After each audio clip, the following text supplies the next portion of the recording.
Gracias por acompañarme.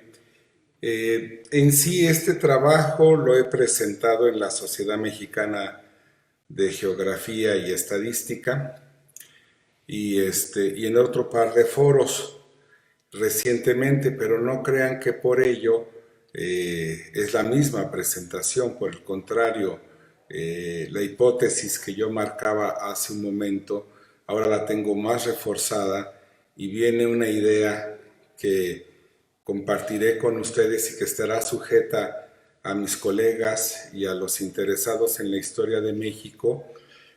Y esto creo que cambiaría de alguna forma la percepción que se tiene. Entonces, si ustedes me lo permiten, voy a pasar a la animación. Ya estamos ahí, ¿verdad? Sí, ya se ve la animación. Muy bien. Yo me atrevo a llamar a este suceso la persecución de Tenochtitlán a Otumba y se basa esencialmente en que no es un enfrentamiento militar, sino una persecución punitiva. Lo voy a ir expresando a lo largo de la presentación del día de hoy. Dejo esto un momentito, si me lo permiten. Pasó un imprevisto en mi casa. Denme un minuto, por favor. Pero si lo quieren leer, disculpen.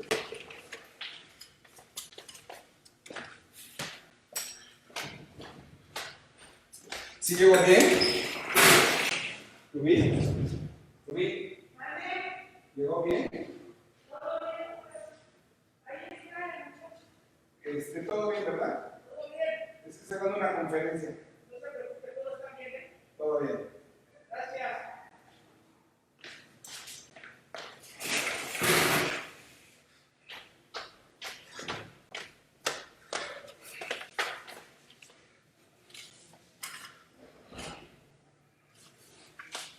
Ya, disculpen ustedes. Lo que pasa es que fue una cuestión comercial. Como ahora vivimos encerrados, nos llegan las cosas y había que abrir. Bueno, disculpen, les ruego, me disculpen. Vean qué interesante este dicho que le hace Cuitláhuac a Moctezuma según Clavijero. Quieran los dioses, Señor, que no recibáis en vuestra casa a los que os lancen de ella, y que cuando queráis remediar el mal, tengáis tiempo y medios para hacerlo. Se ha hablado mucho de la personalidad de Moctezuma por dejar que Cortés y su grupo entraran a México Tenochtitlán. La entrada fue el 8 de noviembre de 1519. Es que es una conferencia avanzada. No sé si pudiéramos el sonido. Ya. Y entonces es un descubrimiento. Tanto Europa descubre la Gran Tenochtitlán como Tenochtitlán descubre a Occidente. Yo diría que es la entrada de Mesoamérica. Bueno, habrá que decir que Tenochtitlán no es toda Mesoamérica. Lo que quiero decir es que es un descubrimiento y es la incorporación de lo que hoy es México al Nuevo Mundo. No sabemos a ciencia cierta por qué Moctezuma deja entrar al contingente de Cortés y sus aliados. Era muy pequeño el grupo de Cortés en términos de gente y de sus aliados. Es un hecho que quedará ahí a discusión. Bien, al enterarse Cortés, pasando ya que entra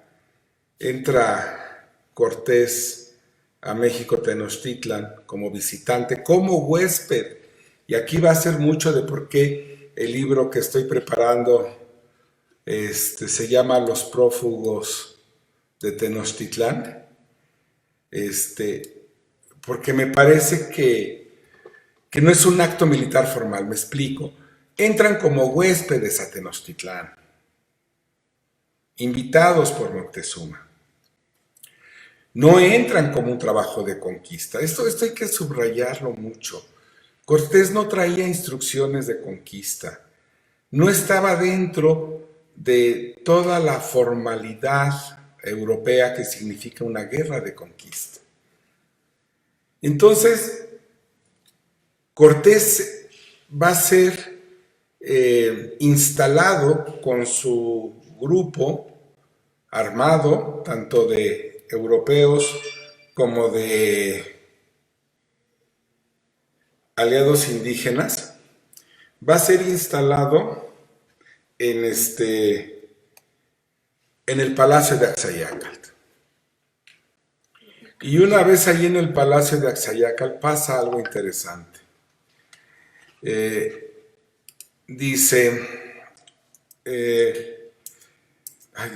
Pasa algo interesante en el Palacio de Axayácatl. Al enterarse Cortés del enfrentamiento por el pago de tributo en la costa del Golfo, lo que pasa es que cuando Cortés llega, tarda unos meses en crear sus alianzas con los totonacas. No es de inmediato. Es más, Moctezuma ya sabía que había navíos en las costas de extranjeros. Entonces no era una novedad, ya había habido expediciones previas, por lo menos un año antes, que ya había tocado San Juan de Ulúa. Entonces, cuando Cortés llega, sí se queda más tiempo. De las expediciones anteriores venían individuos que querían haberse quedado acá. No fue nada más una idea de Cortés, sino es de varios, que quieren quedarse en estas tierras a hacer aventura. Y en lo que él empieza con el primer ayuntamiento en el continente americano, es todo un periplo legal. Cortés, recordemos, tenía estudios de derecho. Ya con las alianzas creadas pasa algo muy interesante porque algunos pueblos del Golfo se declaran tributarios a los españoles y ya no a los mexicas o aztecas. Y entonces cuando van a cobrar los aztecas del impuesto, pues no lo quisieron pagar, se forma un enfrentamiento allá en el Golfo, y en ese enfrentamiento mueren 7 españoles, entre ellos el capitán Juan de Escalante. Y entre los que son prisioneros de los españoles, uno de ellos es decapitado y enviado a Moctezuma para que vea lo vulnerables que son estos hombres. ¿Pero qué ocasionó esto? Ocasionó que Cortés, según algunas fuentes, otras no lo aceptan, culpa a Moctezuma de este enfrentamiento, y algo tremendo, le pone grilletes, que es la ilustración que estamos viendo ahí del Museo de América en Madrid. Bueno, una visión renacentista, ¿verdad? Definitivamente, pero le pone grilletes, lo hace prisionero. Y ahí justamente ya vemos las intenciones que se tienen de sorprender. A principios de mayo de 1520, como Cortés es un fugitivo desde Cuba, el mismo gobernador de Cuba manda por él. Y manda la expedición de Pánfilo de Narváez, que como vemos ahí cuenta de 18 barcos, 800 efectivos, 80 caballos. Yo les decía al principio que Cortés entra a la Cuenca de México en 1519 con 13 o 15 caballos. Pues imaginen ya lo que es 80 caballos y ya 12 piezas de artillería. La misión de Cortés era expedicionaria, no de conquista. La misión de Pánfilo de Narváez es punitiva. Él sí viene más armado, trae más efectivos, trae más artillería. Pero llega a oídos de Moctezuma que ha llegado esta flota y se dice que empieza a tener tratos con ellos y da cuenta de que Cortés es un fugitivo, y Cortés audazmente va a hacerle frente a Pánfilo de Narváez y lo derrota, y toda la fuerza militar de Pánfilo de Narváez pasa por codicia a las órdenes de Cortés. Entonces, vean qué interesante. Cortés tiene un reducido número de efectivos. En 1519, 8 de noviembre, cuando entra, y cuando viene el grupo punitivo, en lugar de caer preso, por su audacia para atacar a Pánfilo de Narváez y sorprenderlo, porque dicen que Pánfilo de Narváez era un hombre muy soberbio de armas y subestimó a Cortés. Cortés astutamente lo sorprende y de toda la tropa y la fuerza se le suman ahora a Cortés. Ahora Cortés, en lugar de estar debilitado, está fortalecido.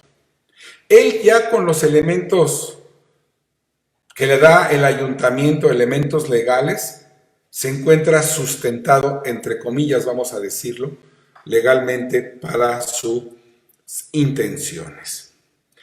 ¿Cómo lo tenemos? Lo tenemos allí, como lo estoy compartiendo con ustedes, en el lienzo de Tlaxcala, página o lámina número 13, y ven cómo va Cortés y está justamente lesionando a esos españoles que están en el templo y cómo hace prisionero a Pánfilo de Narváez.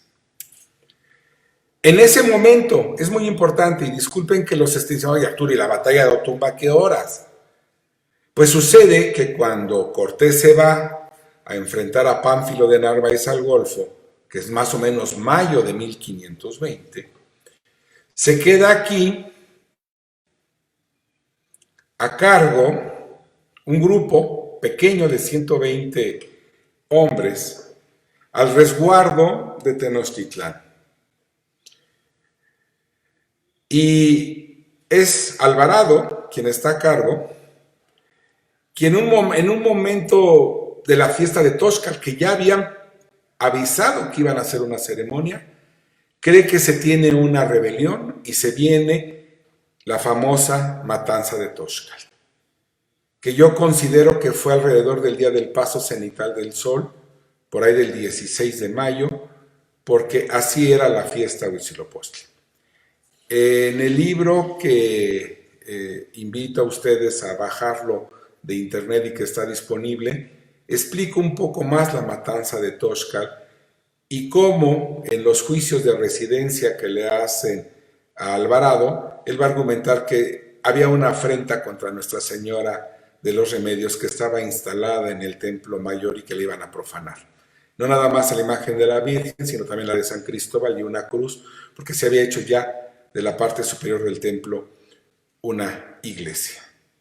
Revisen por favor, si ustedes tienen más dudas al respecto, la obra de su servidor, porque ahí hablo cómo fue posible que pudieran instalarla, qué papel tuvo la artillería y todas las fuentes que nos van hablando de ello. El punto es que en la matanza de Toxcal, los mandos militares mexicas que participaban en la ceremonia fueron asesinados. Porque recordemos que, como vemos aquí en la ilustración del códice florentino, la refriega se da en un patio, es el patio del Templo Mayor, y las víctimas indígenas están desarmadas. Solamente tenían los instrumentos musicales.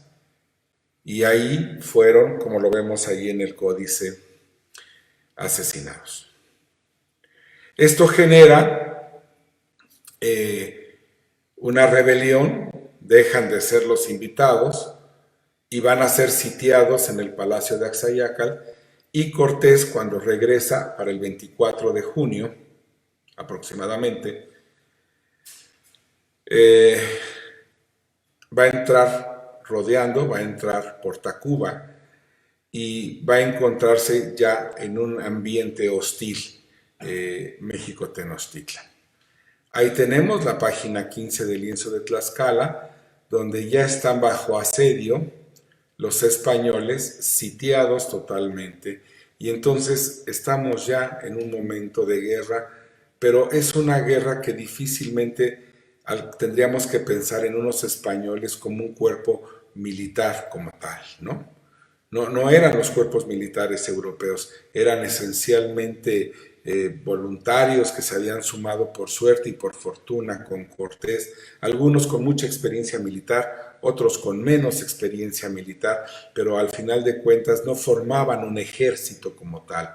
Era un grupo advenedizo que por intereses se habían sumado a Cortés y se habían integrado. De cualquier forma, como fuera, son hombres de armas. Y estos hombres de armas ya empiezan a ser sitiados.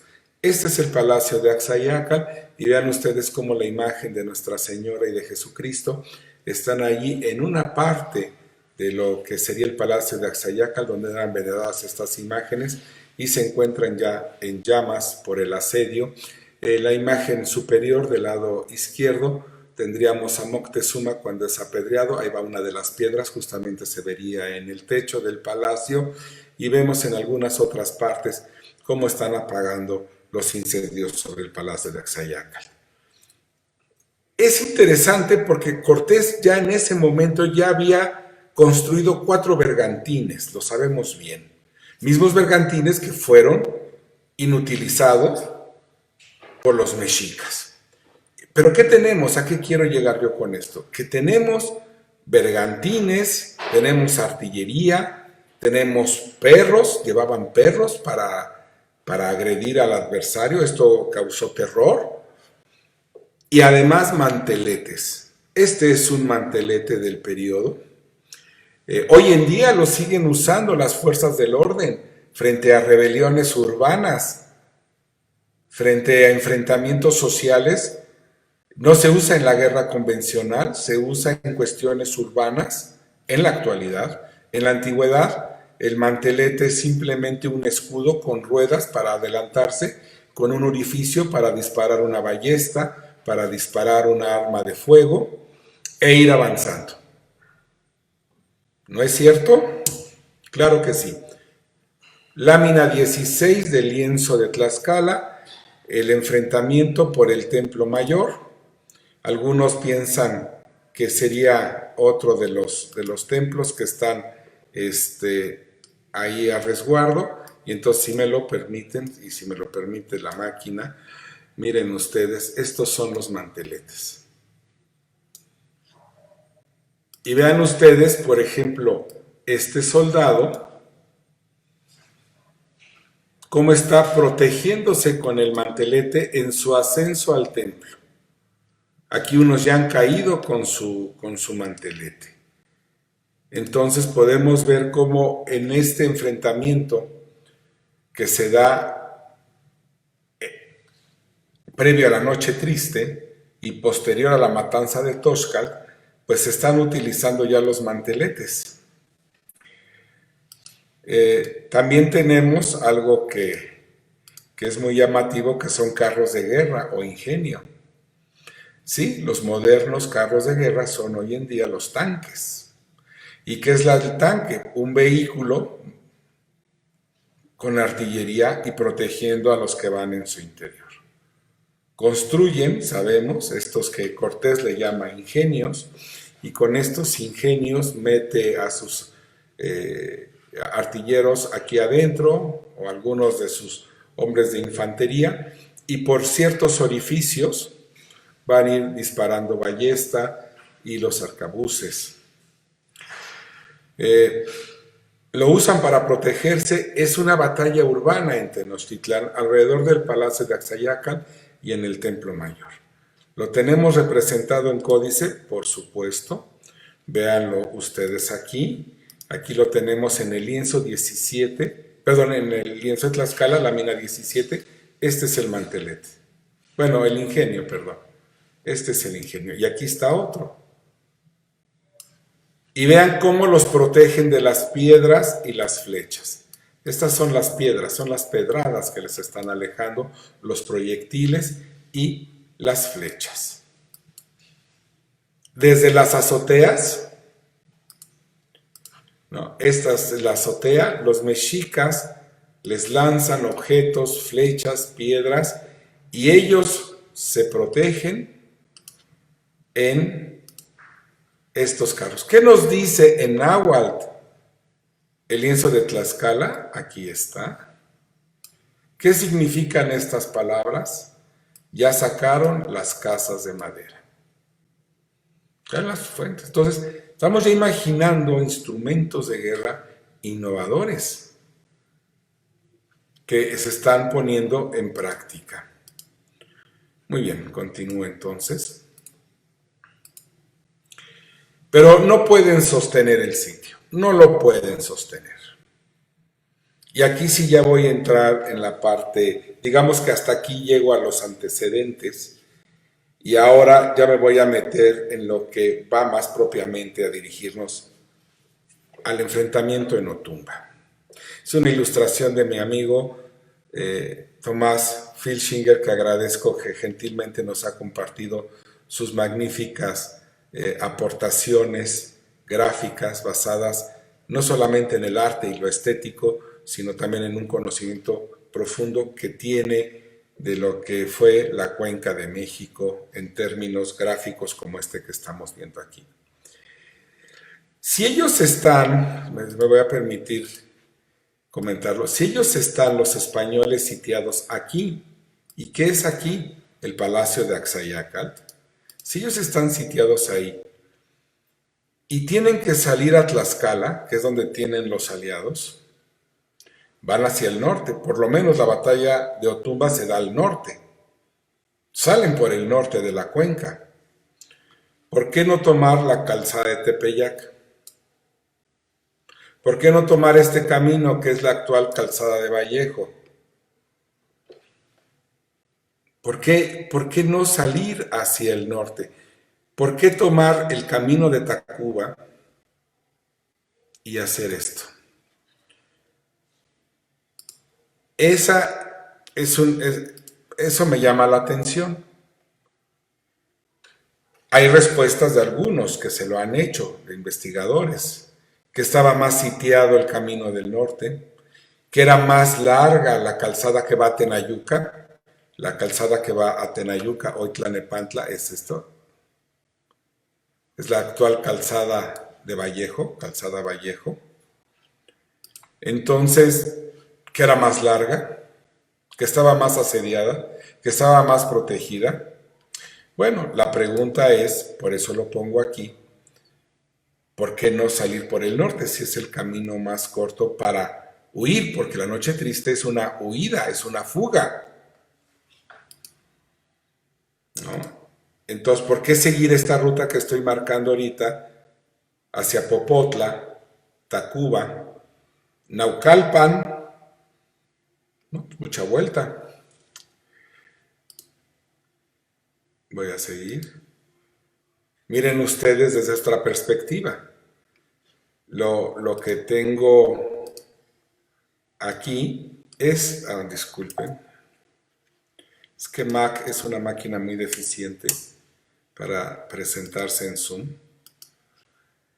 Esta es la Sierra de Guadalupe. Esta es la Sierra de Guadalupe.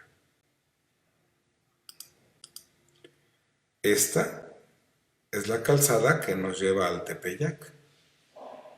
Este es el Tepeyac. Esto es Tlanepantla.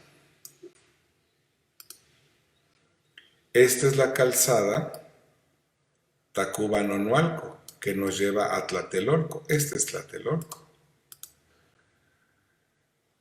¿Por qué entonces tomar este camino hasta el Cerro de los Remedios, que es este extremo? Parecería más lógico haber cortado directo. ¿Y para qué moldear toda la Sierra de Guadalupe? Hubiéramos salido por acá. Ya lo voy a exponer en la hipótesis de esta presentación, una posible respuesta a ello. De cualquier forma, es la ruta que toman, hacia el oeste, no hacia el norte. Obviamente fue una decisión táctica militar. Aquí tenemos el mapa de Uppsala, un documento del año 1550.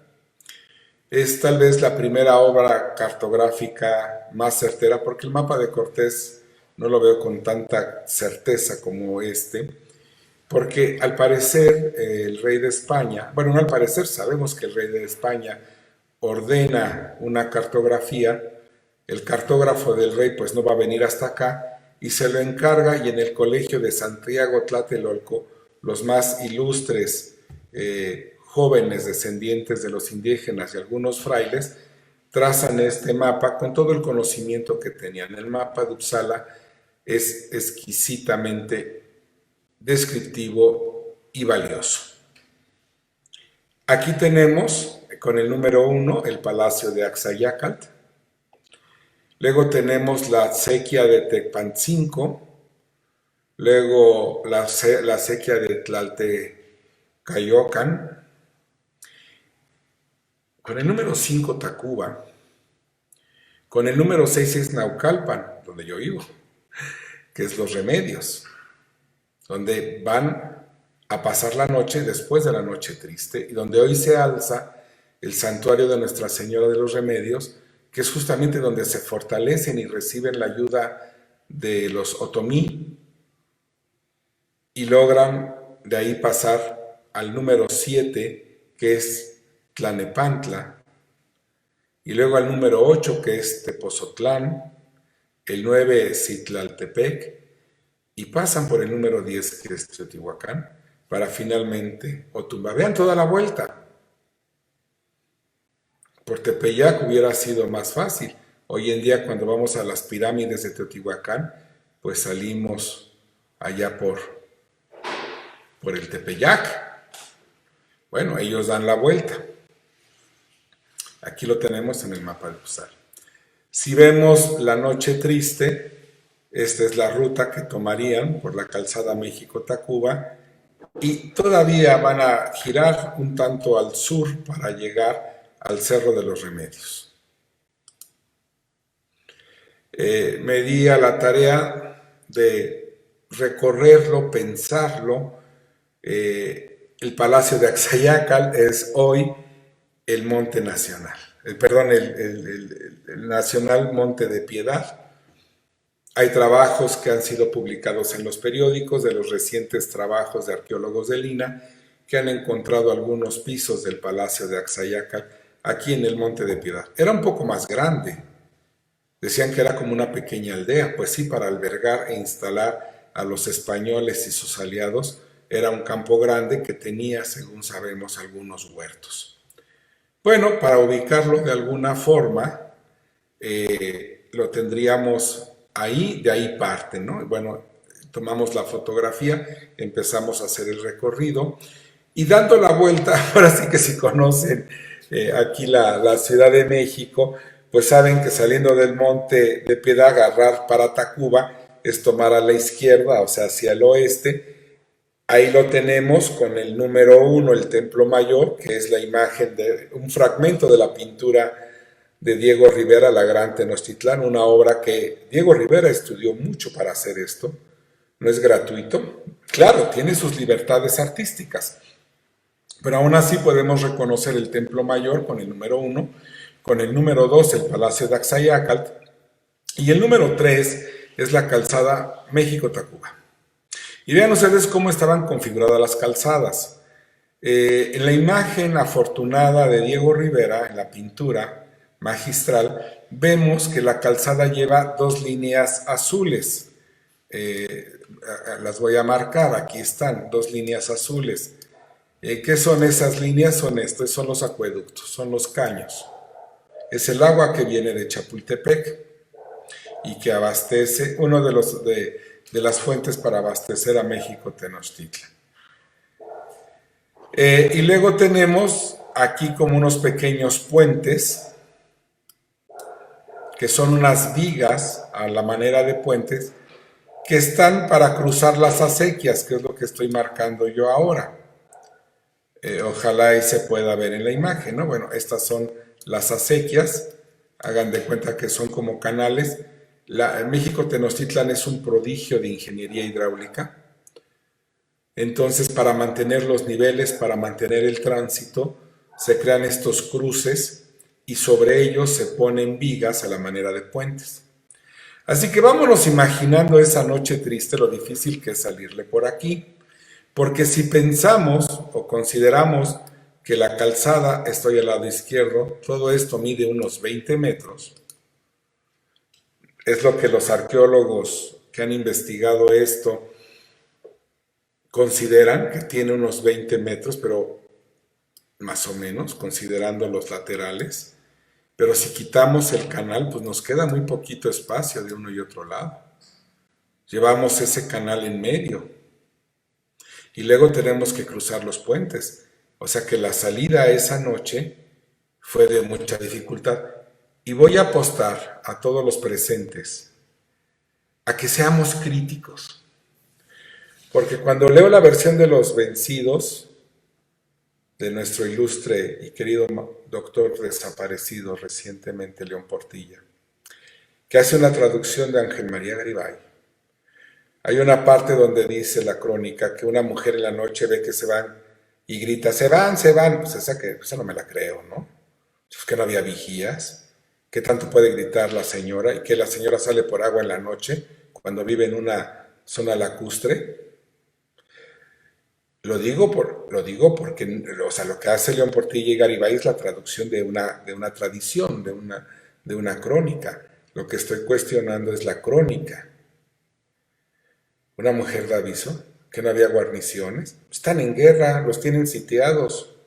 Luego, el largo de la columna de Cortés, salirle por ahí, que tiene en medio la obra hidráulica y que estorba. O sea, por lo menos llevas a tu columna dividida, tu columna militar va dividida de uno y otro lado. Y luego tienes que cruzarte los puentecitos. Sabemos que quitaron las vigas del Palacio de Axayácal para hacer con esas vigas puentes, porque los mexicas se los habían quitado en la batalla urbana previa. Por eso es tan importante que la llegada, cuando la tiene Cortés, de que viene de Pánfilo de Narváez, el tiempo que dura el sitio en el Palacio de Axayácal. Entonces, imaginemos lo lento que podía ser salir todo el contingente militar de los aliados y todo lo que se traían, porque ustedes recordarán que nos iban con las manos vacías, ¿verdad? Es célebre que iban cargados de riqueza. Esencialmente habían fundido muchos objetos de oro. Bueno, salen por la calzada entonces.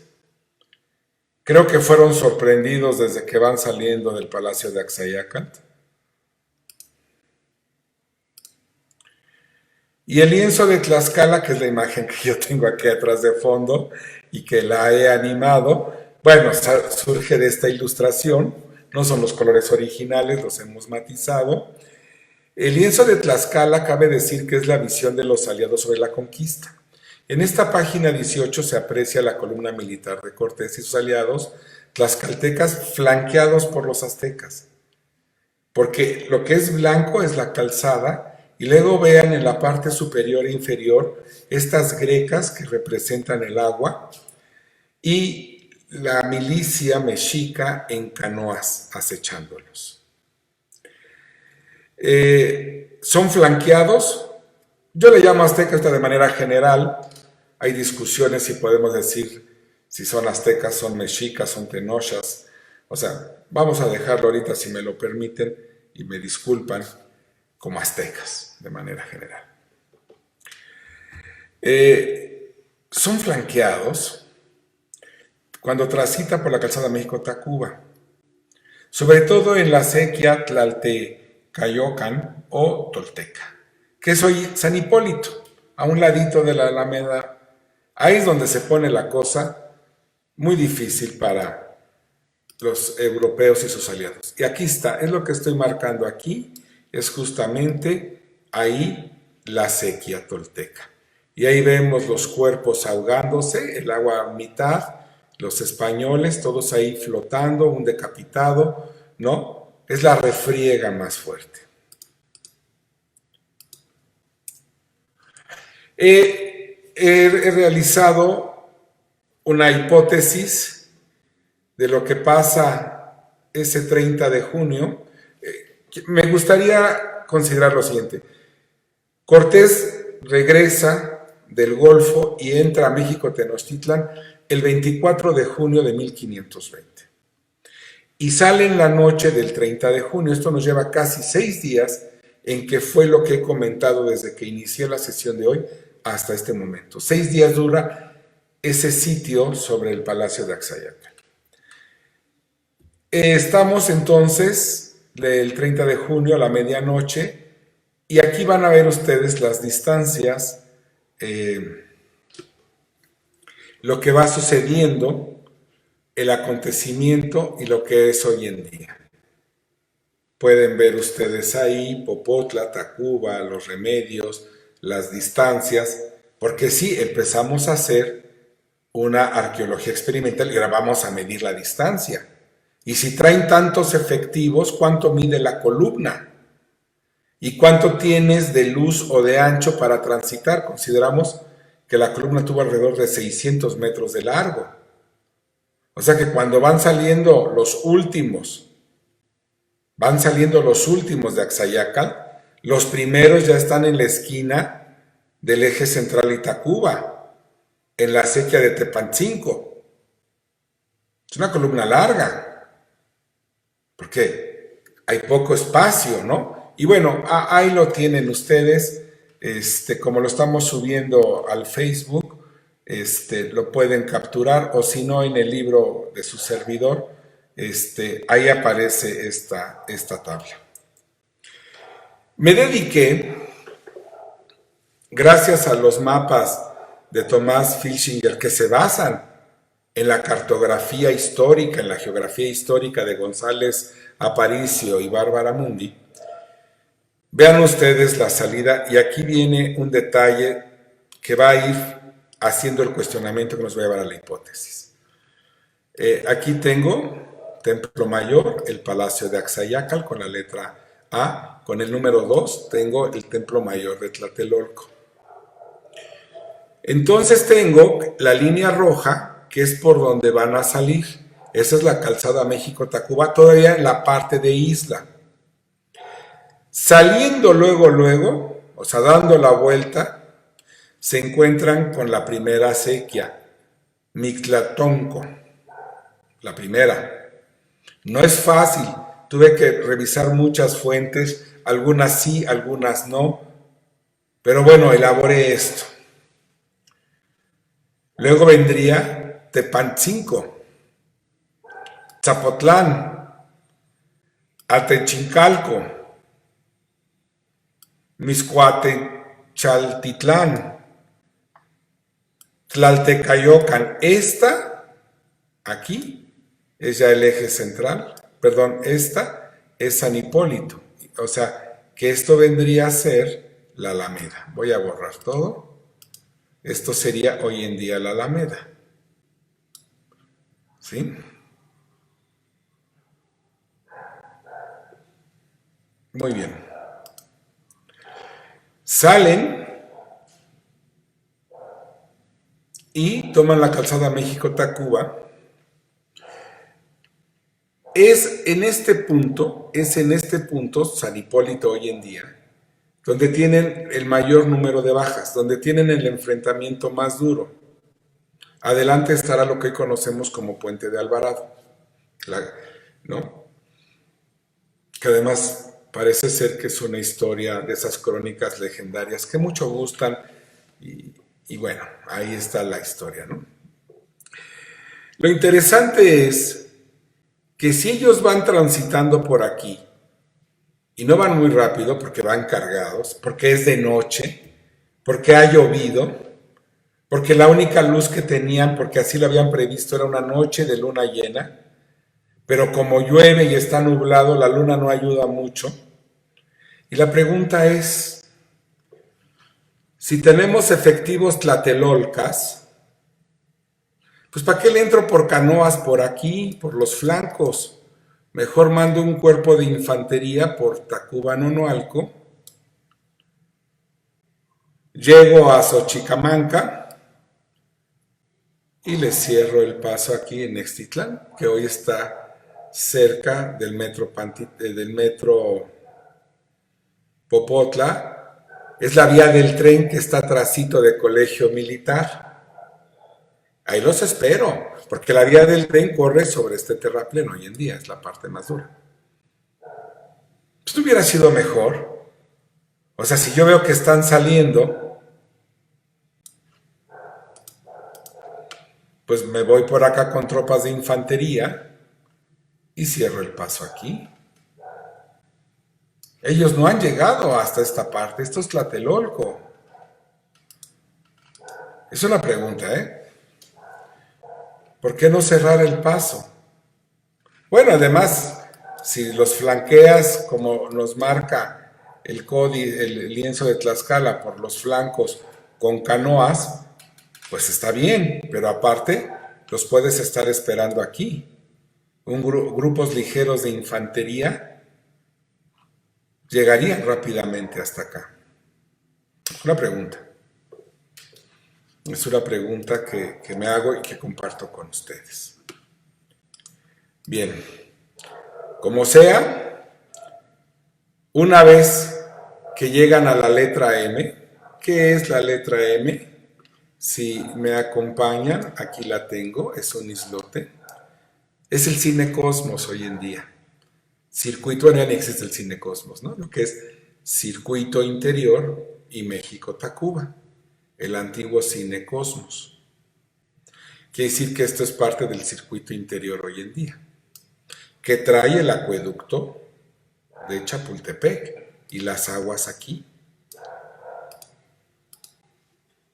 Cuando llegan a este punto, han salido ya de la parte de la isla y ahora van a tener que seguir por la calzada y llegar a Popotla. Aquí consideren ustedes que está el actual colegio militar, perdón, el antiguo colegio militar. Y como yo digo, aquí los hubieras cerrado. Es más, si tenías aliados, también por Chapultepec.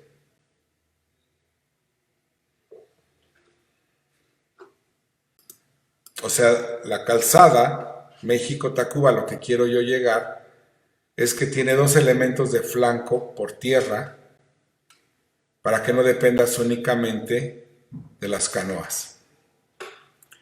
Muy bien. Bueno, ahí está mi hija en un monumento que se encuentra justamente en Paseo de la Reforma y Avenida Hidalgo, la iglesia de San Hipólito, y es un monumento, se llama el Blasón de la Conquista, en memoria a los españoles y sus aliados que murieron ahí, la famosa sequía de Toltecas, ¿no? Ahí está el monumento. Y miren lo que encontraron casualmente cuando se amplían las instalaciones de la Secretaría de Hacienda. Ya ven que ahí está el edificio de Hacienda. Pues cuando se hacen los trabajos se encontró esta pieza de oro, ¿no? Que corresponde a lo que las fuentes dicen en tamaño, peso, las dimensiones. Y vean la ilustración del lado izquierdo, el Códice Florentino, y aquí ya lleva su tejo, miren. Bueno, así lo presenta el Códice Florentino, ¿no? Mírenlo, y además se encontró una espada. Ya se lleva una pieza de artillería. Ya se lleva una lanza. Vean las mallas de protección como armadura, los escudos redondos. Bueno, estos aquí se están peleando, ¿no? Se están peleando por qué llevarse. Quiere decir que en esta noche, pues también hubo intereses personales por los despojos de los españoles y sus aliados.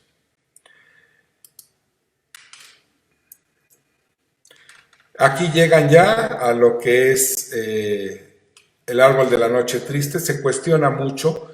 Es más una historia del siglo XIX. No es tanto que exista un árbol, pero definitivamente lo que sí es cierto, creo yo, es que una vez que tocan tierra, que salen de la isla, que es Tenochtitlán, y salen de la parte lacustre, superando las calzadas, una vez que se llega a Popotla, es como decir, ya salimos. ¿Por qué? Porque ya no estoy limitado por las calles de Tenochtitlán, por la urbanidad, la urbe, la ciudad, con sus casas que nos apedrean desde las azoteas. Ya no estoy en la calzada amenazado por el lago con sus canoas que me enfrentan de los costados. Ahora ya estoy en tierra firme. Definitivamente ahí la columna se reorganiza. Y no dudo que se haya sentado un momentito y que haya sentido mucho pesar tampoco. Ahora que se fue el árbol, pues bueno, eso ya es otro asunto. Ahora le llaman la noche victoriosa, ¿no? Claro, todo depende de qué lado lo veas. Triste para ellos, victoriosa para el otro lado, ¿no? Y aquí me preocupa que este evento se ha hecho maniqueo, o sea, o eres bueno o eres malo, ¿no? Con posiciones que van mucho con la formación del Estado-Nación que es México, y véanlo ustedes en esa placa conmemorativa, es oficial. Tiene arriba los íconos del Distrito Federal y de la alcaldía, ¿no? Y nos lo ponen ahí, en este árbol lloró Hernán Cortés. Hay una crónica que lleva más a la emoción que al hecho histórico, ¿no? Yo no digo que esté mal, no. Simplemente estoy exponiendo con ustedes cómo se va narrando la historia. Yo estoy haciendo un análisis simplemente de esto, no si me gusta o no me gusta. Ahí está la placa que recientemente acaban de poner, pero destaca el hecho que se pone lloró, ¿no? Bueno, lo que sí me gusta a mí es pensar que cuando llegan a Tacuba, como vemos ahí en el hecho de Tlaxcala, estamos a 500 años. Bueno, 501 años ya van a ser, de la mayor derrota militar sufrida por el ejército español en la colonización de América. A mí me interesa más pensar que sufren una derrota militar el contingente, más que ejército, si ustedes quieren, el contingente español, que pues sí lloró, ¿no? Lloró me parece más un aspecto emotivo, emocional de un individuo, pero pensar ya que toda una columna es vencida, bueno, pues puede ser más interesante. De alguna forma son vencidos. Y entonces viene otra historia. En Tacuba, cuando llegan a Popotla y pasan a Tacuba nos dicen las fuentes que están al amanecer. Si pensamos que salieron a la medianoche, llegan al amanecer a Tacuba. ¿Por qué tardaron tanto? Pues porque fueron peleando. Pero cuando llegan a Tacuba, están desorganizados y Tacuba no les hace frente. Tacuba era una población multiétnica y no todos estaban muy del lado de los mexicas. Ya recordarán lo que pasó con los de Azcapotzalco, si vemos más la historia. De tal suerte que les hacen frente hasta el mediodía. Y Cortés, con toda su tropa, se va a reagrupar. Si primer reagrupamiento lo tienen en Popotla, van a irse todos hacia Naucalpan, a Los Remedios, un punto alto, no muy alto que sea difícil subir, pero no al nivel de una planicie lacustre. Es un lugar que puedes ver a lo lejos y decir, allá nos vemos, y es un lugar desde donde puedes fortificarte para pasar la siguiente noche. Aquí está la ruta en el mapa de Uppsala. Con el número 1, vean ustedes, Tacuba, siguen el camino que va hacia el río Tepzolac, río de los Remedios. El número 3 es el cerro Otoncampulco, hoy donde se levanta la Basílica de Nuestra Señora de los Remedios. Vean ahí con el número 4 la representación de Naucalpan, los 4 barrios que conforman Naucalpan. Con el número 5 el cerro Totoltepec, hoy conocido como Cerro Moctezuma. Me costó mucho trabajo identificar el 6, pero creo que es San Mateo Nopala. Y luego pasan a San Andrés, que es a un ladito ahí de Tlanepantla, la entrada a Los Pirules, por donde está la preparatoria del Indoamericano, parece que se llama así la preparatoria, no lo recuerdo, hay un centro comercial ahí.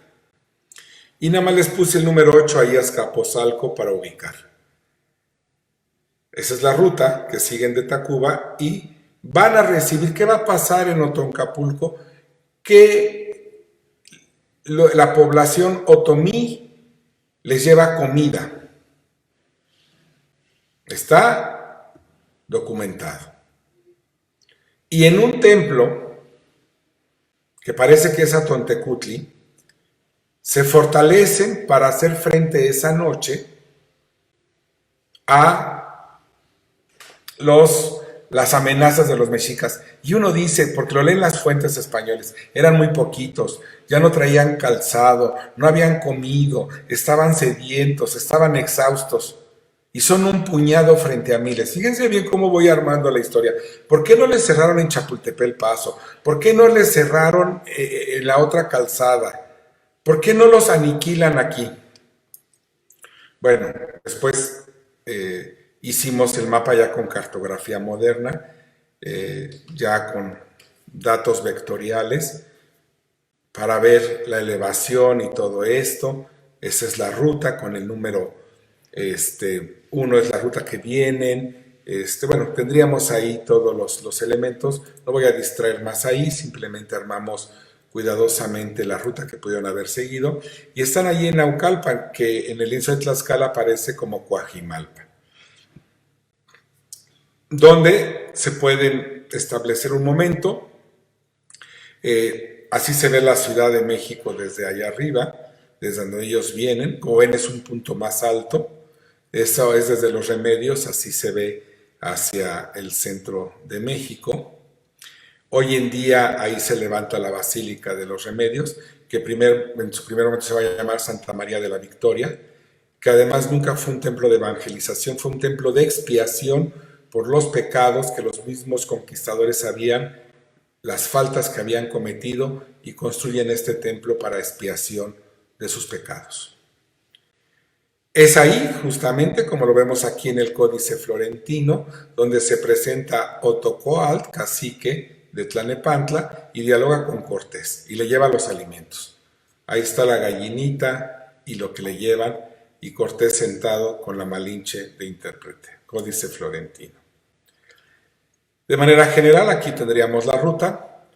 Se han ido hasta el extremo oeste, en Otoncapulco, para luego bajar a Tlanepantla, siguiendo a la ruta de sus aliados, y para pagar el favor, porque han sido ayudados por la gente de Naucalpan y Tlanepantla, pues le hacen una talacha a estos aliados suyos y cometen un atroz acto de genocidio en Calocoayan, donde aniquilan a la población local. Hoy eso queda en Atizapán.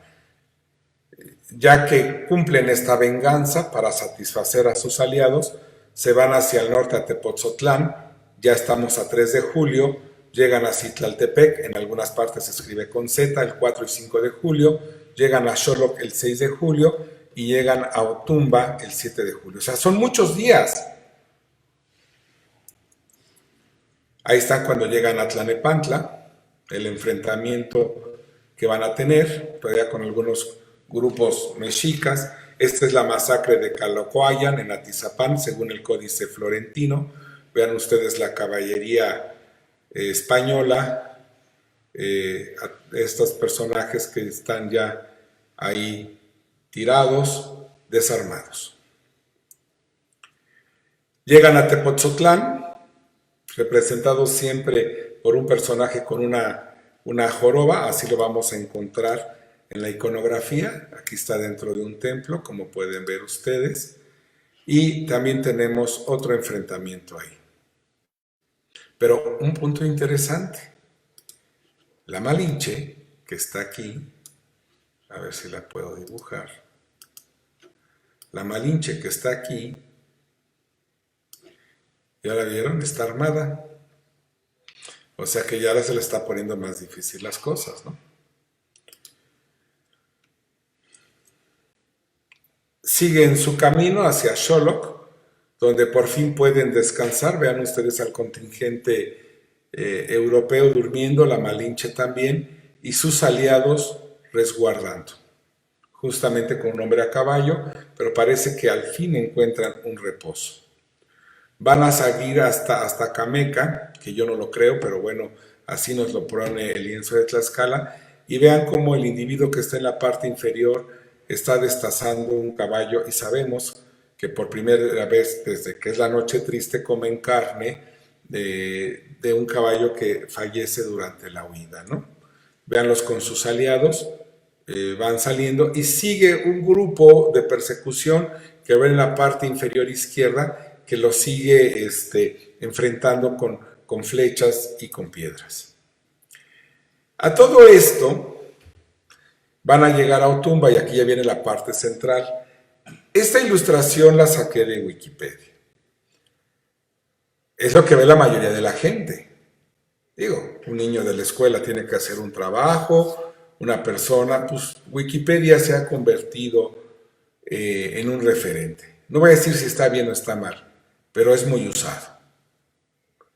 Y ahí en Wikipedia dice Batalla de Otumba, en la conquista de México. 7 de julio de 1520, te voy a poner las coordenadas, beligerantes. De un lado México Tenochtitlan y del otro España y señorío de Tlaxcala. Los comandantes, y ahora sí la que ya no me gustó. Fuerzas de combate. La Triple Alianza de Tenochtitlán, Tacuba y Texcoco, 200,000. ¿200,000? Ese es el punto central del trabajo de hoy con ustedes. Romper esta estructura y decir, a ver, 200,000. Ah, pero miren la otra parte, contra 800 soldados. 13 infantes a caballo, 12 ballesteros, 7 arcabuceros. 7 arcabuceros, pues ni que fueran metralletas de 50 milímetros para acabar con 200,000. Modernas. Ni que fueran rifles Barrett, ¿no? Para atravesar. Y sus cuates de Tlaxcala, 1,000. Las bajas, 60 españoles muertos. Bueno. Para colmo, vean el periódico ABC de España, el diario ABC, una edición reciente de hace 5 o 6 años. La milagrosa batalla de Otumba, 100,000, bueno, por lo menos nos perdonaron 100,000, ¿no? 100,000 aztecas contra 400 españoles y los Avengers, ¿no? Que yo creo que les ayudaron. Y Santiago Apóstol. No me voy a cuestionar las cuestiones cristianas y devotas. Simplemente me voy a datos, o sea, 100,000 contra 400, oye, pues ni en bola los paras, ¿no? Así están los periódicos, así está Wikipedia. Por eso fuimos a Canal 22 a decirles, denos chance, bueno, no es una buena palabra, denos oportunidad, hablando un español más correcto, denos oportunidad de exponer estas ideas que ahorita yo voy a compartir con ustedes. ¿Por qué? Porque esta es la estatua de Hernán Cortés, se encuentra en Medellín, donde nació. Esa es su estatua. ¿Y saben qué? Ahí sí ya me calenté. Y no es porque sea nacionalista ni ando buscando otra cosa, ¿eh? Simplemente creo que en tiempos modernos, estos tipos de nacionalismo, de colonialismo, deben de ser cuestionados. No digo que tiremos la estatua, ni nada, no. Simplemente digo que enseñemos historia y demos a los que son como son. No dudo que los españoles aliados fueron valientes, no les quito su fortaleza, su endereza, su intención, o los otros. O sea, lo que no me gusta es a ver si se lo hacen a otro, a ver cómo se sentirían, ¿no? O sea, ya ahí los españoles dijeron, no, dice, no es un indígena, es un ídolo. Bueno, pero al final es lo mesoamericano, ¿no? Y luego le ponen atrás Otumba, porque ponen 4 batallas que son las primordiales. O sea, Otumba es uno de los grandes logros de Cortés en la conquista. Y lo que más me calentó todavía es que dices, bueno, ok, la estatua es del siglo XIX, fue otro momento histórico, estaban construyendo su identidad nacional, tú lo puedes dejar ahí como un monumento y tú decir, bueno, pues es una forma del siglo XIX de ver la historia, hoy no comulgamos con esa forma de poner el pie sobre otra cultura. No, no, vean ustedes ahí al pie del monumento, ahí está, los colores de España y le llevaron, ¿no? Vean. Entonces, yo dije, ¿a poco sí fue así? Entonces ahí va, ¿no? Vámosle quitándole a la euforia española su entusiasmo. Vámosle quitándole a la euforia española su entusiasmo, porque Otumba, ni Milagro, ni grandes guerreros españoles, sino un conjunto de variables favorables, les dieron la posibilidad de escapar, no la victoria, de escapar. Fíjense cómo han cambiado la historia. Entonces yo digo, hay una serie de variables que les permitieron escapar para Tlaxcala rumbo a Apan, no la victoria, como nos lo quieren hacer ver otros.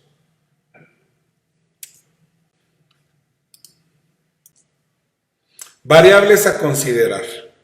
Ay, estas máquinas, disculpen ustedes. Variables a considerar. La estructura de mando mexica estaba mermada. Es de suponerse que algunos jefes militares fueron asesinados durante la masacre de Toxcal a mediados de 1520, meses antes. O sea, tu mando militar, por eso decía que al principio comentaba yo con ustedes de lo que es la milicia y vivirla. Pues si te matan el mando, no lo reemplazas tan fácil y menos operativamente. Bueno, ese es el primero, la primera variable. No había cuerpo de mando, el cuerpo de mando había asesinado en Toxcal. Quedarían algunos. 2. Las acciones bélicas comenzaron formalmente con el arribo de Cortés el 24 de junio de 1520 a Tenochtitlán, o sea, que es cuando se inicia el sitio al Palacio de Axayácal. Entonces consideramos que si ya llevan un sitio y una persecución la noche triste, ya tienes un desgaste de efectivos, ya tienes un desgaste de materiales de guerra. O sea, ya no llegas con los mismos bríos ni con la misma capacidad. La que sigue. Ahora sí, para los que les gustan los números. La población de Tenochtitlán es aproximadamente de la zona de la isla y de algunas partes del contorno lacustre de unas 50,000 personas. Para el servicio activo son el 20%, quitando población senil, población infantil y población femenina. Me refiero a hombres que puedan portar y hacer armas. Entonces, pues tendrán 10,000, no 100,000. ¿De dónde sacas 100,000? Dales de comer a 100,000 y mueve a 100,000 hasta allá. La que sigue. No toda la población, iban a decir, oye Arturo, había más de 200, había mucha más población que 50,000 que tú me dices en la Cuenca de México, sí, pero yo me voy a 50,000 porque no toda la población de la ribera del lago y la cuenca son solidarios con los mexicas. Tienen innumerables adversarios aquí adentro. Otro. Ha muerto Moctezuma, ya sea que lo mataron los españoles o que murió por una pedrada de su propio pueblo. Como sea, Moctezuma ha muerto. Por lo tanto, tenemos un cambio de gobierno y por lo tanto tenemos disputas de poder. Esto genera una crisis al interior que es más importante atender. ¿Quién se queda con el mando una vez que el gran Tlatoani ha muerto? Hay pugnas de poder y lo tenemos documentado, porque Cuitláhuac no la tiene fácil y tiene que consolidarse. Para él es más importante consolidarse en el poder que perseguir un puñado de adversarios. No puede distraer toda su tropa para quien huye de su poder. Y ahorita lo vamos a ver cómo lo demostramos. ¿Y quién se le puso muy en contra? La que sigue. No todos salieron, no todos los españoles pudieron salir por lo angosto de la calzada. Ahora sí vean cómo voy armando la historia y por qué tuve que hacer esa introducción. porque no todos pudieron salir por lo angosto de la calzada, por el campo que le queda el acueducto y porque los puentes hay que hacerlos. Entonces quedaron españoles en Axayacal y la retaguardia de la Noche Triste, que fue cortada ahí en lo que hoy es San Hipólito, en la Alameda, en la acequia tolteca. Cuando son cortados, parte de la retaguardia regresa a Axayacal. Y ahí les fue muy mal. Entonces, a Cuitláhuac todavía le quedan españoles rebeldes en el palacio de Axayacal. O sea, tiene ahí todavía otro frente. Eso no se dice, ¿verdad? Va. Cuitláhuac envía a su hermano Matlatzincatl como un cihuacualt, fíjense, como un cihuacualt, al mando de las tropas mexicas a Autumba para capturar, no matar a sus enemigos, capturar, porque los querían sacrificar. Es un concepto de guerra muy distinto al de aniquilación de matar europeo y el prehispánico, que es captura para el sacrificio. O sea, de una forma tú puedes matar, pero agarrar a alguien y llevarlo, necesitas más gente.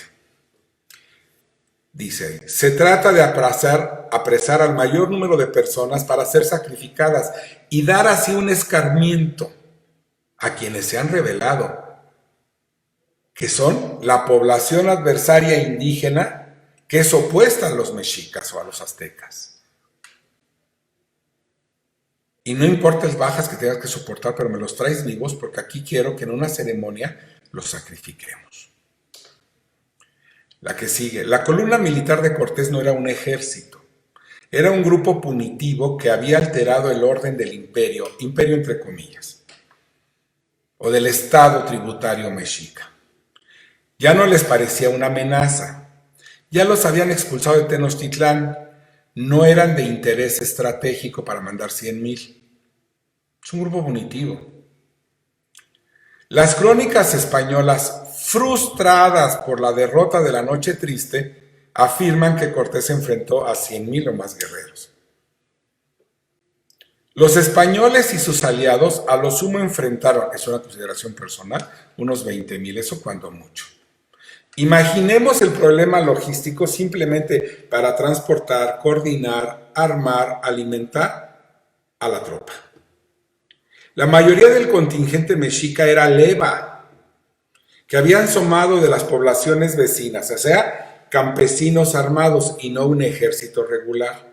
Y para colmo, estaban en un periodo en que no es invierno cuando se hace la guerra, o sea que no hay muchos efectivos. Entonces tomas campesinos, los medios armas y los pones al frente. O sea, no son 200,000 aztecas guerreros, ni 100,000 aztecas guerreros. La fuerza de Cortés en efecto era ínfima, de 360 a 400 españoles, con 600 a 1,000 aliados. 23 caballos, porque yo les comenté, entran 13 en 1519, y con Pánfilo de Narváez entran 80. De esos, ya nada más quedan 23. Pero peleaban fieramente, representando un frente consolidado. O sea, yo no estoy restando valor al otro lado, ni uno ni otro. Yo no estoy cuestionando el valor para enfrentarse. Estoy cuestionando cómo se ha narrado la historia por quienes no estuvieron ahí y la interpretan con fines políticos. Esto lo subrayaría. Supremacistas. No es quitarle mérito a Cortés, ni a sus aliados, ni a los mexicas. Es el oportunismo político de un discurso que levanta un monumento en 1890 en España. Es un oportunismo político del periódico ABC, por publicar eso. Sigo entonces. Los españoles eran fieros, porque para ellos no existía más opción que pelear.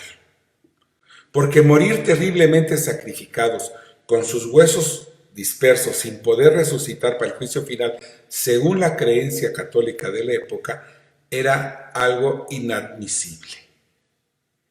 Porque no nada más perdías la muerte, sino perdías la salvación en la resucitación de los muertos.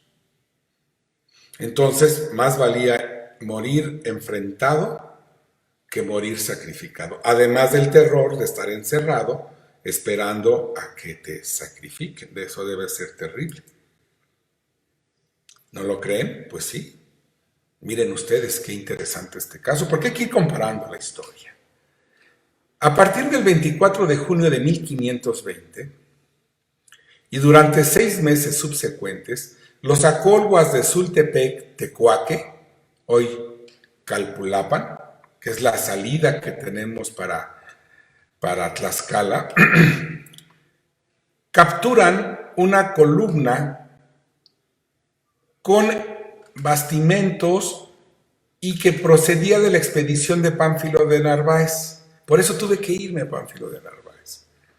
Porque cuando Cortés sabe, estando en el Golfo, que Pedro de Alvarado hace la masacre de Toxcalt, se viene rapidito a México Tenochtitlán a tratar de sofocar la rebelión. Y la parte pesada de lo que está trayendo de la expedición de Pánfilo de Narváez, lo trae en una caravana. Y esa caravana viene entrando de Tlaxcala por el rumbo de Calpulalpan. Y ahí son vencidos y hechos prisioneros.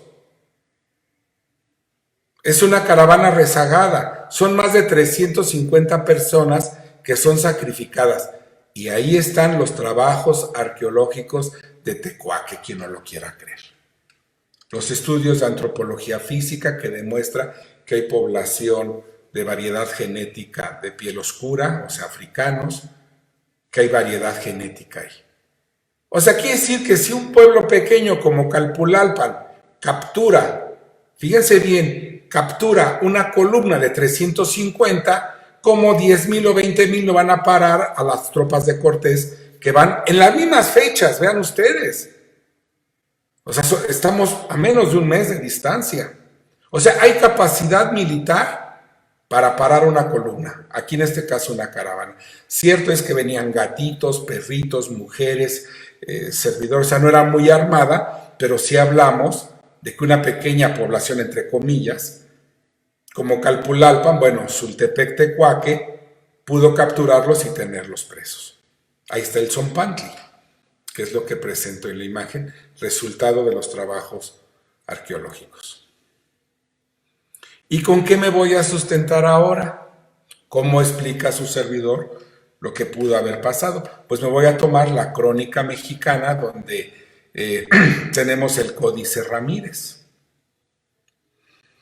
El Códice Ramírez, de origen texcocano.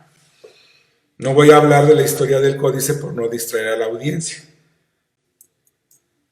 Pero en el códice, que es un códice del siglo XVI, de mediados del siglo XVI, escrito con algunas láminas.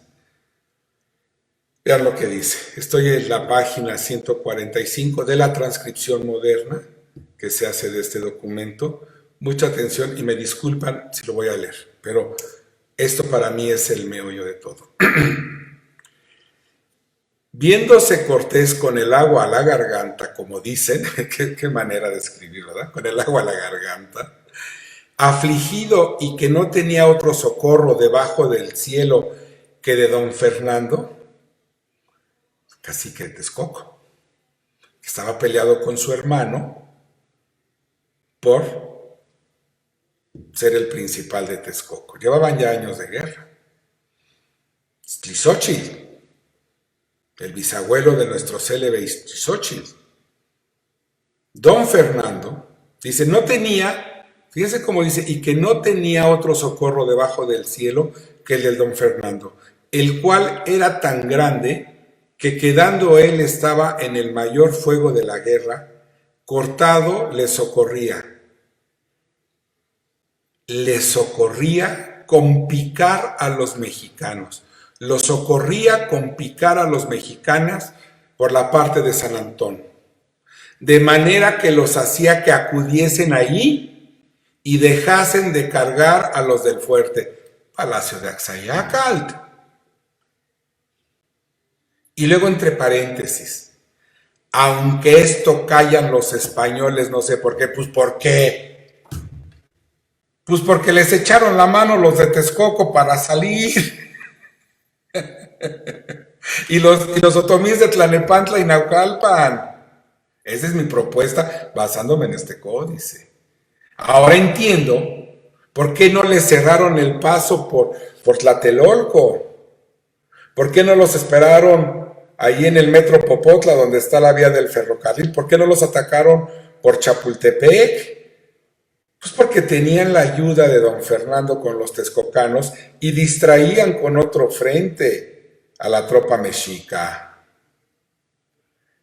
Pero claro, el texto dice, aunque esto callan los españoles, no sé por qué, creo que sí tenemos por qué, porque les quita mérito. Porque ahora sí la estatua, pues como que ya no es tan estatua, ¿no? Sigue todavía. Viendo que no podía sustentarse, determinó una noche salir de México, la noche triste. Y salió con la mitad de su gente por la parte de Tacuba con tan gran silencio que no fue sentido hasta que llegó a San Hipólito, la iglesia que les acabo de mostrar, el monumento de los mártires. Miren cómo va el códice llevándonos, bueno, este texto, y justamente es la acequia tolteca, San Hipólito, ahí está la iglesia hoy en día, donde le salieron al encuentro y murieron de los muy nobles amigos que llevaba y españoles algunos.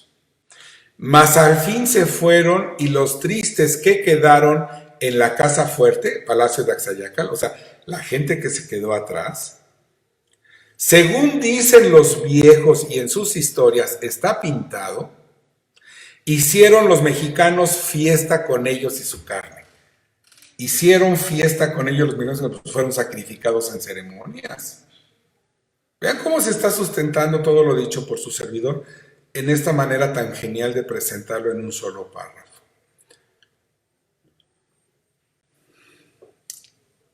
Y entendido por don Fernando lo sucedido después de haber tenido una gran batalla con Cuitláhuac, con su tío, que ya era rey después de la muerte de Moctezuma. Ya ven las broncas por el poder, ahí están.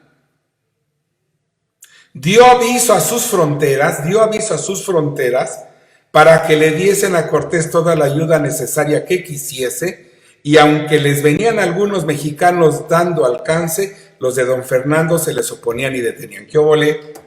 Ahora sí ya entiendo la historia.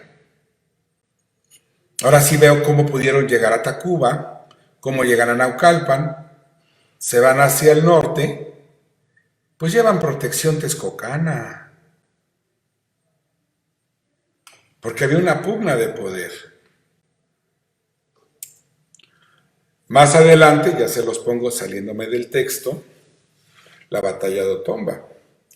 Y entendido por don Fernando, que es Iztlizóchitl, lo sucedió después de haber tenido una gran batalla con Cuitláhuac, su tío, lo que acabo de leer, que ya era rey después de la muerte de Moctezuma, dio aviso a las fronteras para que le diesen a Cortés toda ayuda necesaria. Estoy repitiendo. Que quisiese, y aunque los venían algunos mexicanos dando alcance, los de don Fernando se les oponían y detenían. Y así fueron caminando hasta que uno de los llanos entre Otumba, pues ahí está Otumba, continuó más abajo por orden de su hermano con más de 100,000 hombres.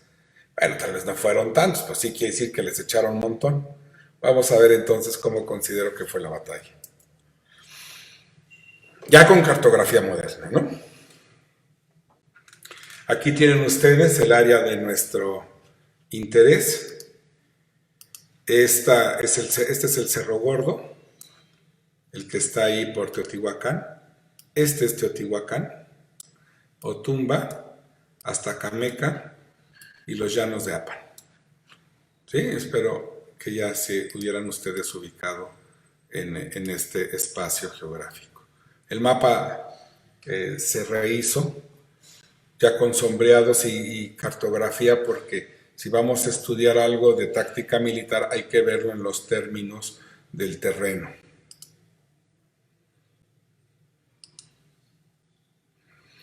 De ese lado viene Cortés, ahí lo vemos expresado, del lado izquierdo superior, y del lado derecho, donde quieren llegar, a Apan, esperando estar ahí con su Malinche ya descansando, porque sabe que si llegan a Apa ya la libraron, ya están cerca de los señoríos tlaxcaltecas. Y según el códice, según este lienzo de Tlaxcala, salieron hasta Cameca, van hacia hasta Cameca. Muchas fuentes afirman que van hacia hasta Cameca. Esa es una línea. Si van hasta Cameca, siguen por todo lo plano, vean ustedes, y llegan a Apan. En términos cartográficos, donde vean más líneas y más sombreado son los cerros, y donde vean que no hay líneas, que está más vacío de elementos de lo que se llaman cotas de nivel, pues es donde está lo plano, ¿no? Entonces la ruta donde está el caballo, tomando por hasta Cameca para llegar a Apan, es una ruta muy sensata, sin rodear, porque ellos están en Xoloc. Entonces esa es la ruta más directa. Imaginemos que son la tropa de Cortés y están en Xoloc. Tienes enfrente de ti al Cerro Gordo. Tienes dos opciones. Tomas por el norte, por el Cerro Buenavista, hacia el Cerro Tlatepec, o tomas hacia el sur, por el Cerro de la Cueva. La altura de Xoloc, altimétrica, es 2.274 metros sobre el nivel del mar. Y la altura del Cerro Gordo son 3.051 metros, o sea, es un desnivel de casi 800 metros que es muy difícil superarlo. Así que tienes que tomar o por el norte o por el sur, ¿no? ¿Para llegar a dónde? Para llegar a Apan. De tal suerte que Apan está atrás de Cerro Gordo y tengo dos opciones. Me voy por el Cerro Tlatepec o me voy por el Cerro La Cueva, porque tengo enfrente la geografía del Cerro Gordo. Están marcadas ahí con una línea roja, una ruta, y con verde la otra. Nada más que si sigo la roja voy hasta Cameca, como vieron en la ilustración anterior, y si voy por la otra voy para Teotihuacán, voy a pasar por Teotihuacán, que ya estaba abandonado en ese tiempo, porque Teotihuacán es del periodo clásico. Si lo vemos así, tenemos la ruta en rojo que ya había compartido con ustedes, y si toma la de Teotihuacán, vean ustedes dónde llega. Voy a agradecer si cierran sus micrófonos, por favor. Gracias. Vean ustedes la verde que va hacia Teotihuacán, y es así, entra a Otumba. Porque si yo voy por hasta Cameca no bajo a Otumba. Otumba está demasiado al sur si voy rumbo a Apan. Entonces mi propuesta es que no entraron hasta Cameca, sino que toman la ruta sur para entrar por Otumba. Y ahorita van a ver por qué, creo yo. Para entonces de Otumba salir para Apan. ¿Por qué lo veo así? Pues porque el mapa de Uppsala me lo presenta solo con la letra A. La letra B es el Cerro Gordo. Vean con la letra C Teotihuacán, las dos grandes pirámides, hoy conocidas como el Sol y la Luna, ahí están marcadas. Y vean ustedes abajo Otumba. La ruta antigua marca que el camino es de la letra A, pasar por Teotihuacán y de ahí a Otumba.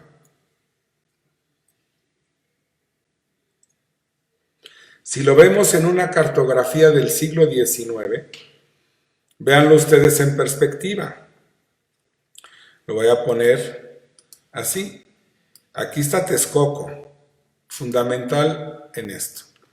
Y ellos vienen por el rumbo de Teotihuacán, Otumba y llegarían a Apan. Aquí fue Calpulalpan, aquí agarraron a la caravana que hablé hace un momento. Y el otro camino para llegar a Tlaxcala es por Río Frío. Aquí está el Popocatépetl. Río Frío, la carretera de hoy en día. Estamos considerando entonces cómo le salgo cómo salgo para el rumbo de Tlaxcala si vengo.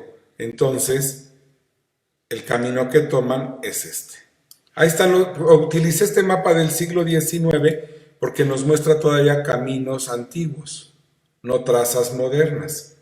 Aquí pueden ver a San Martín Texmelucan, ¿no? Texcoco, Teotihuacán y Otumba. Y vean ustedes el camino, cómo está perfectamente marcado, ¿sí? Este sería el camino a seguir para llegar a Tlaxcala.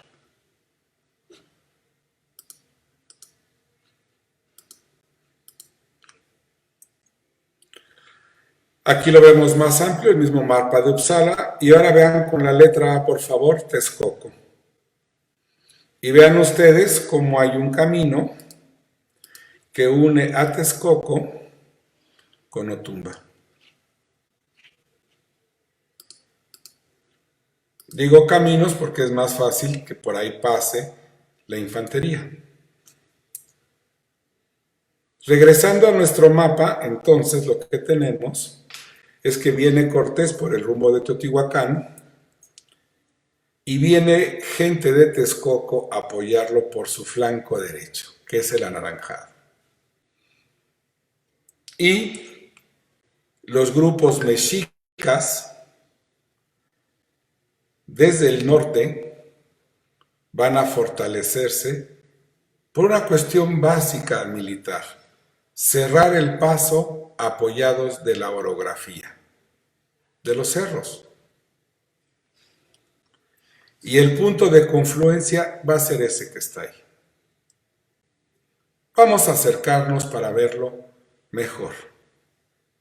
Tenemos Loma La Calera, el Cerro San Miguel, el Cerro Tenzoncali, hasta Cameca, Otumba, ¿no? Leyendo un poco la cartografía, este es un cerro alto, este es una lomita, este es una lomita, de aquí para acá es subidita, de aquí para acá es subidita para acá, o sea que la parte más baja está aquí. Esta es una parte baja y plana. Como se darán cuenta ustedes, es un paso natural. Si yo vengo de Teotihuacán, mire, planito, planito, planito, planito y me voy planito. ¿Qué tengo? Un cerro que me estorba aquí, otro cerro que me estorba aquí. Si me tengo que ir por acá, ¿qué tengo que subir? No es mucho, pero es una loma.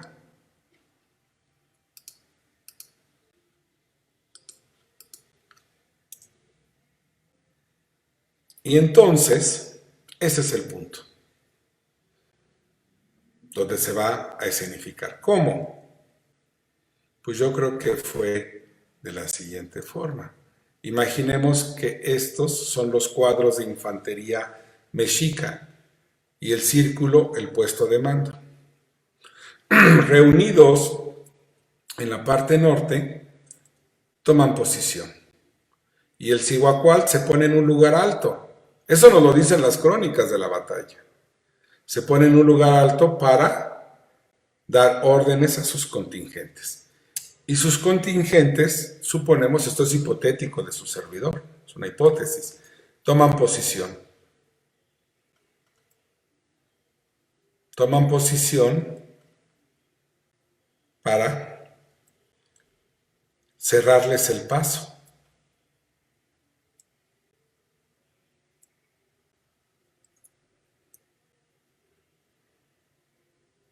Toman posición, cerrando el paso. Y en eso viene la infantería española con la infantería indígena y 4 grupos de caballería española. Y aquí me gustaría comentar que mi colega, el arqueólogo militar, doctor Marco Antonio Cervera, pues ha hecho estudios de cómo iba conformado el contingente. Él es un arqueólogo militar y la lectura es necesaria para entender cuestiones más puntuales al respecto. De alguna forma quedan ahí, cerrado el paso, pero ¿qué creen? Pues llegan los de Texcoco, creo yo, apoyando el flanco derecho español. Pero aún así es un momento difícil. Cierran la pinza, por decirlo de alguna manera, y bloquean el paso de ese puñado. Es un puñado. Y entonces se viene ya el enfrentamiento. La infantería texcocana, supongo yo, hace frente, entra al campo y empezamos a ver bajas. Vieron que ya borré el primer grupito de columna texcocana. Estoy borrando algunos frentes mexicas de frente y estoy pues considerando también más bajas, pero donde está el mando, que es aquí, ya no tiene protección. Desde que se presentan en el campo de batalla, dejaron mermado el flanco donde está el puesto de mando. Avanza la batalla y la infantería texcocana enfrenta, cierra el flanco, la caballería española hace frente y un grupo de caballería ataca por la retaguardia al puesto de mando, aniquilando al Cihuacualto. Como es una leva, una vez que cae el mando, según las tradiciones militares prehispánicas, pues la historia se terminó. No los han vencido, simplemente cayó el mando. ¿Y qué pasa? Cae el mando, ya lo borré, ahí en la cima del cerro, sigue la batalla y hay una dispersión. Y en esa dispersión, pues estos logran salir. Y los texcocanos regresan. Me fui a campo para ver si esta idea que teníamos era verdadera. Lo primero que nos encontramos es que hay un monumento. En este campo hay un monumento que conmemora la batalla de Otumba. Después supimos que lo pusieron ahí porque está junto a la carretera y está entre dos municipios, y como los dos municipios comparten historia, más que un cuidado de dónde fue exactamente, fue una idea de vamos a ponerlo aquí. Ahí me acompaña mi hija y vean, fuimos hace poquito, están todavía ahí las placas conmemorativas por los 500 años, ¿no? Las placas conmemorativas. Pero yo vi muy ancho, vean las casas del fondo y tapa al otro lado, pues es anchísimo. Entonces nos fuimos a hacer recorrido de superficie, ahí nos acompañó Aaron González, y vean ustedes, estoy marcando ahí el Cerro Gordo, luego el Cerro de San Miguel y el Cerro Tonzoncali. Lo que yo decía es que siempre aquí hay unos lomeríos, véanlos ustedes, son lomeríos, ¿no? Entonces el paso tiene que ser por un lugar que esté planito. Tanto que aquí hay unas antenas, miren ustedes. Ahí apenas, no sé si se logre ver, que hay una construcción. Voy a avanzar en la imagen. Y nos fuimos a ver el campo. Y entonces nosotros creemos que no fue el Cerro San Lucas donde estuvo el puesto de mando mexica, sino en la Loma La Calera, que es la que está ahí a la izquierda. Y nosotros estamos en el otro cerro. Y aquí me gustaría hacer unos comentarios. ¿Qué nos dimos cuenta? Que aquí va la vía del tren. Aquí va, bueno, ahí mismo va la carretera y van los ductos de Pemex. Sí nos la jugamos, porque es una zona de huachicoleo ahí. Pero si pasa el ducto de Pemex, pasa la carretera y ustedes consideren que el ferrocarril siempre va a tirar la vía donde la pendiente es menor. Entonces es el punto más bajo. Estamos bien en nuestra hipótesis entonces. Y cuando lo vemos del otro ángulo, vemos el Cerro Tezoncali, que es de donde tomé la foto. Aquí pueden ver la estación repetidora. Y si está ahí, es porque es un buen lugar, altito, algo alto. Y aquí está el Cerro Gordo, y aquí las lomas que les digo. O sea que esto era un límite natural para no pasar por ahí.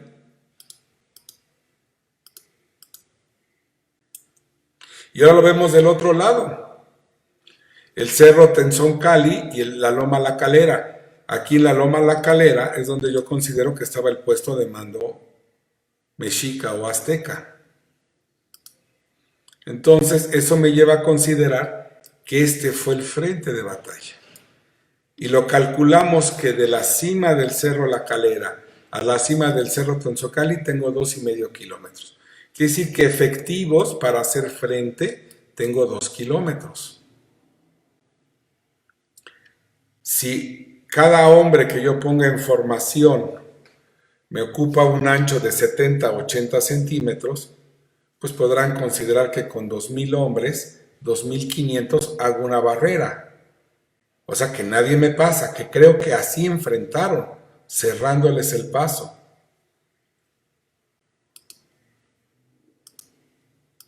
Y creo que fue aquí donde ya lo tenemos cartográficamente montado, ¿no? ¿Quieren ver cómo creen que fue la...? Hay una película, ¿se las pasó? Es de broma. A ver. Ahí está el puesto de mando mexica. Los españoles, julio 7 de 1520.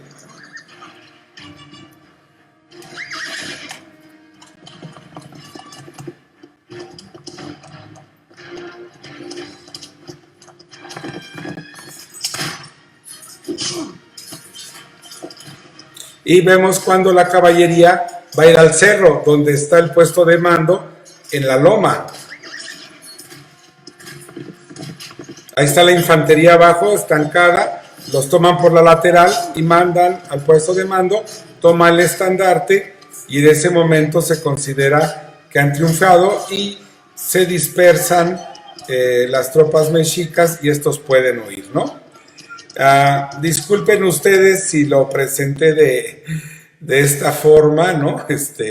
No, tal vez no sea la más apropiada, pero pues me la encontré y ayuda un poquito, ¿no?